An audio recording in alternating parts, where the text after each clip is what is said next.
We are winding down to the tail end of this as far as the search and rescue portion.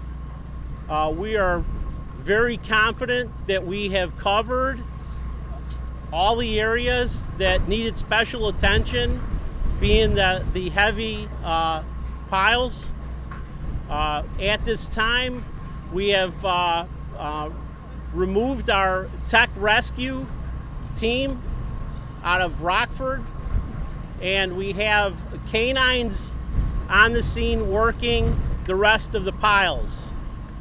As soon as canine is finished with their job, we're going to wrap it up on the fire side and turn it over to the DeKalb County Sheriff's Department.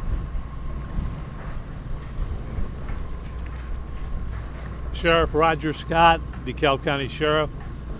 We will continue policing the area, securing the area for as long as necessary until we get some signs of recovery.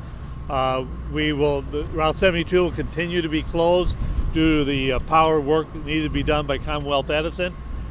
Tomorrow, beginning at 7 a.m., we're asking the residents who actually live in Fairdale who want to come back in to survey their property and perhaps check it out to meet at the Kirkland Fire Department at 7 a.m. or thereafter, and we will have officers come over there to escort them into the property. There will be no other access other than people with proper identification for their own property. So we'll begin that tomorrow. We have worked closely with the fire agencies, the Kirkland Fire Department, and many other police departments in our effort to provide accountability. And as the chief said, we are fairly confident that we've made as close to accountability as possible. We'll continue to do that as new information develops, but the investigators and police are still doing that, and will continue to do so. And Denny Miller, the county coroner, have anything? Dennis Miller, DeKalb County Coroner and EMA Director. I'd like to thank the news media for being kind and patient with us throughout this event starting last night. Also want to thank all the law enforcement agencies and the fire department personnel for their help and assistance through this very tragic time for the people of Fairdale. There has been a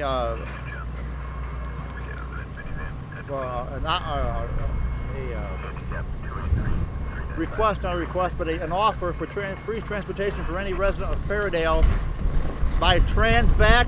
I will give those phone numbers out to the people at the Kirkland Fire Department for any transportation needs that they may need 24 hours a day. Thank you. Could you guys explain the canines? So I'm presuming you're fairly confident that everyone's accounted for. No more. Can you explain that? No more victims, right? We've moved into the TRT portion of the search, the tech rescue team, and it's a lot of grunt work, digging by hand. We had an ample amount of staff out here to uncover those piles where there was most of the damage to. It was mostly the homes that were wiped out to their foundations. So as a precautionary measure, we just wanted to double check our work, and we brought the canine units out to their cadaver dogs. So we have 3 teams out here working right now, and I'm pretty confident in about the next hour or so, again, that this is going to be wrapped up on the fire and the rescue and search portion. What's your level of confidence on no more victims? My level of confidence is that we have everybody out of the area. Is anyone else unaccounted for at this time? Just to be certain. That's something the sheriff's. Yeah, gonna have. no, we think we have everyone accounted for. However, we still leave a little leeway for any last-minute information that we get. So we will follow up on anything, but right now we have no specific person that's unaccounted for. But we will continue to be open for calls from the residents and follow-up investigations. Do you guys have a notion of the number of displaced residents you have and the reason for not allowing them back in? Well, there's no power. It's still a dangerous place in there because of the structure damage. So we're going to allow them to come in with their insurance agents if they're available to come in and check out their property on an escorted basis, and then encourage them to leave after that so that they can be safe until the power is restored, until the conditions are safe. What kind of warning did the president prepare for? Do you want to respond to that?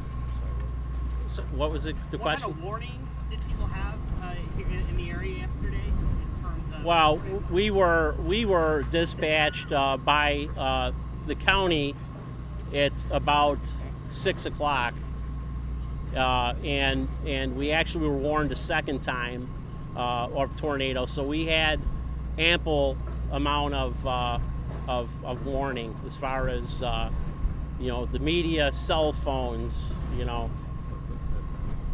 There are no. For like the days prior, was there a lot of preparedness from your aspect? Yes, absolutely. We prepare for the worst. That's what we do. Sheriff, you were saying? There are no sirens in Fairdale to sound out. It's an unincorporated area without sirens. But as the chief mentioned, there was ample warnings through the media and the National Weather Service of the impending weather conditions. Not having sirens, did that cause any kind of issue? I don't believe so. There used to be sirens here?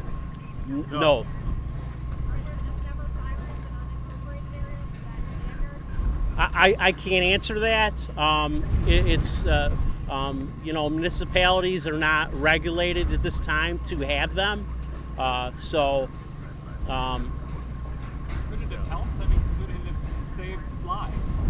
I can't say that. In this day and age with social media, it's in this case, I really think that it helped more than anything. So, I don't want to get wrapped up on a tornado siren in a town and think that that's gonna really save lives or anything else. Do you have any idea why these women died? Was it the location of their homes? Was it not having basements? Is that why they died? What's it? Is that why they died? Why they? Why they died? No. Those victims that were in the areas were the most devastating spots in this town.